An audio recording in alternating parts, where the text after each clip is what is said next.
دلیر ترین جاسوس۔ کیا آپ نے تاریخ کے اس دلیر ترین جاسوس کے بارے میں سن رکھا ہے؟ سیدنا سعد بن ابی وقاص رضی اللہ تعالیٰ عنہ نے 7 افراد لشکر فارس کے بارے میں معلومات اکٹھا کرنے کے لیے بھیجے اور انہیں حکم دیا کہ اگر ممکن ہو سکے تو اس لشکر کے ایک آدمی کو گرفتار کر کے لے آئیں۔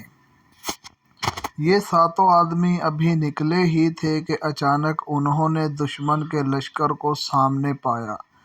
جب کہ ان کا گمان یہ تھا کہ لشکر ابھی دور ہے، انہوں نے آپس میں مشورہ کر کے واپس پلٹنے کا فیصلہ کیا، مگر ان میں سے ایک آدمی نے امیر لشکر سعد کی جانب سے ذمہ لگائی گئی مہم کو سر انجام دیے بغیر واپس لوٹنے سے انکار کر دیا اور یہ 6 افراد مسلمانوں کے لشکر کی جانب واپس لوٹ آئے، جبکہ ہمارا یہ بطل اپنی مہم کی ادائیگی کے لیے فارسیوں کے لشکر کی جانب تنہا بڑھتا چلا گیا۔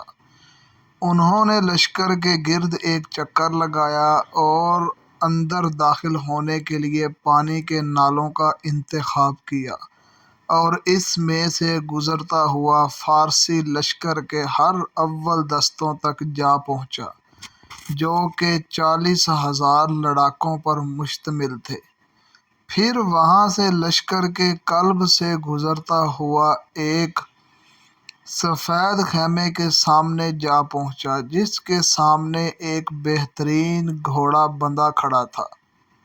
اس نے جان لیا کہ یہ دشمن کے سپہ سالار رستم کا خیمہ ہے، چنانچہ یہ اپنی جگہ پر انتظار کرتے رہے یہاں تک کہ رات گہری ہو گئی۔ رات کا کافی حصہ چھا جانے پر یہ خیمہ کی جانب گئے اور تلوار کے ذریعے خیمہ کی رسیوں کو کاٹ ڈالا، جس کی وجہ سے خیمہ رستم اور خیمہ میں موجود افراد پر گر پڑا۔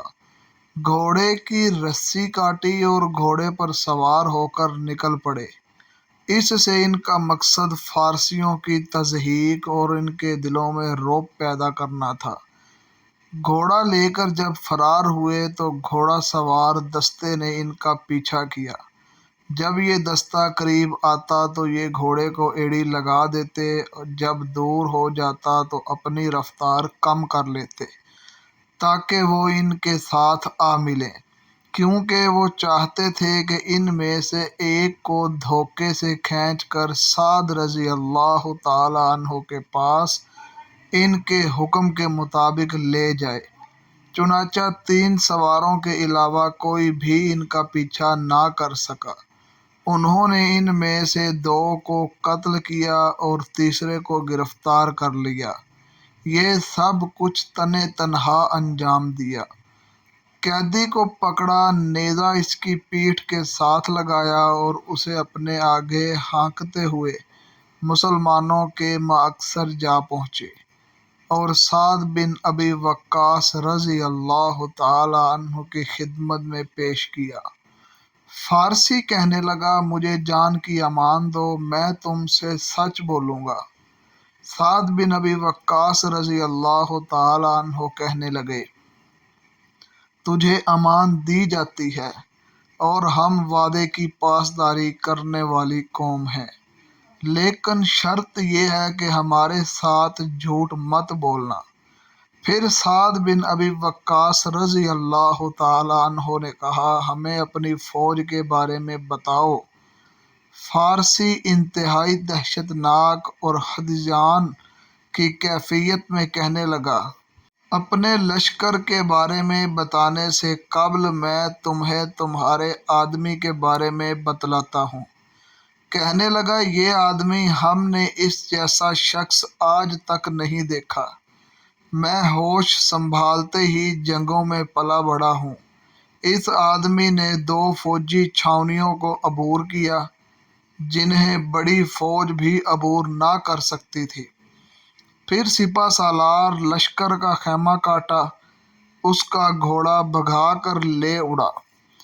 گھوڑ سوار دستے نے اس کا پیچھا کیا، جن میں سے محض 3 ہی اس کی گرد کو پا سکے۔ ان میں سے ایک مارا گیا جسے ہم 1000 کے برابر سمجھتے تھے، پھر دوسرا مارا گیا جو ہمارے نزدیک 1000 افراد کے برابر تھا، اور دونوں میرے چچا کے بیٹے تھے۔